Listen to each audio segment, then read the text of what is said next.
Halo guys, welcome back to Neora. Hari ini saya ingin membahas sedikit tentang chord.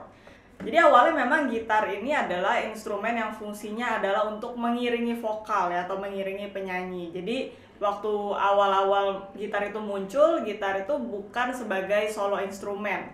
Jadi sekarang saya ingin membahas buat teman-teman yang ingin belajar gitar, yang fungsinya ingin mengiringi diri sendiri menyanyi atau mengiringi orang lain menyanyi.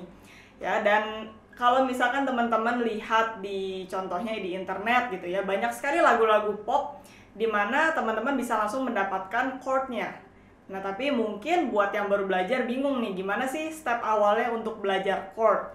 Ya, karena kalau teman-teman ambil contoh, saya ambil contoh juga di sini adalah lagu dari The Beatles, Let It Be. Kalian bisa lihat di sini. Nah, kalau teman-teman lihat di sini adalah ada lirik, lalu ada chordnya.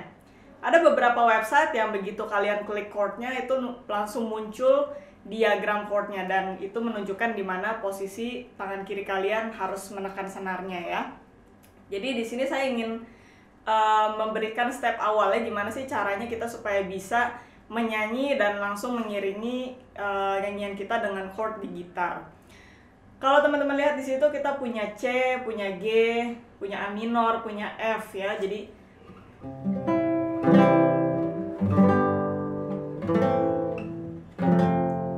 yaitu chord awal.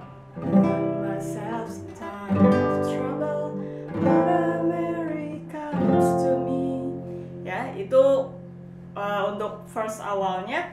Nah, di sini buat teman-teman yang awalnya baru belajar kan mungkin bingung ya, gimana nih mainin C, mainin G, A minor, F. Nah, itu memang nggak ada cara lain, tapi untuk awalnya kita harus menghafal posisi chordnya. Nah, teman-teman bisa cari di internet juga diagram chord seperti ini. Ini langsung menunjukkan di mana posisi kalian untuk menekan senar. Jadi bayangin diagram ini tuh kayak ini gitar kalian ya, dimana garis-garis di atasnya itu kotak-kotaknya itu sebagai fret 1, fret 2, fret 3 ya, lalu menunjukkan senarnya juga. Di situ ada 6 senar. Jadi kalau teman-teman lihat di situ saya punya chord C yang ditunjukkan di diagram. Saya sambil buka juga di sini. Nah, di sini C itu posisinya ada di sini ya.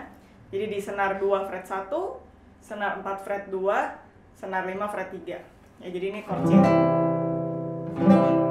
Oke. Nah, begitu juga dengan chord-chord berikutnya, teman-teman juga harus lihat di diagram chord ini. Jadi chord G itu ada di sini.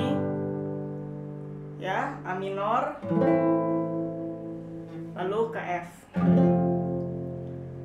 Oke. Ini untuk step awalnya memang kita harus mulai dari situ dulu. Saya waktu belajar ingin mengiringi diri sendiri menyanyi juga harus menghafal seperti itu dulu. Lihat diagram chordnya, lalu saya latih dulu perpindahannya ya.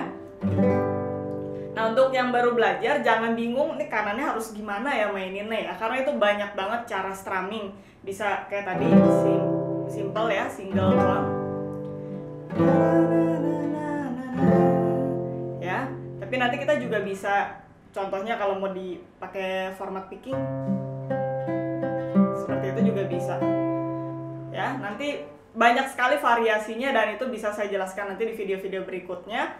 Dan sebenarnya untuk menghafal chord ini juga ada triknya. Jadi begitu kalian menghafal beberapa chord tertentu, sebenarnya kalian juga bisa langsung menemukan chord-chord yang lain tanpa harus menghafal banyak chord ya.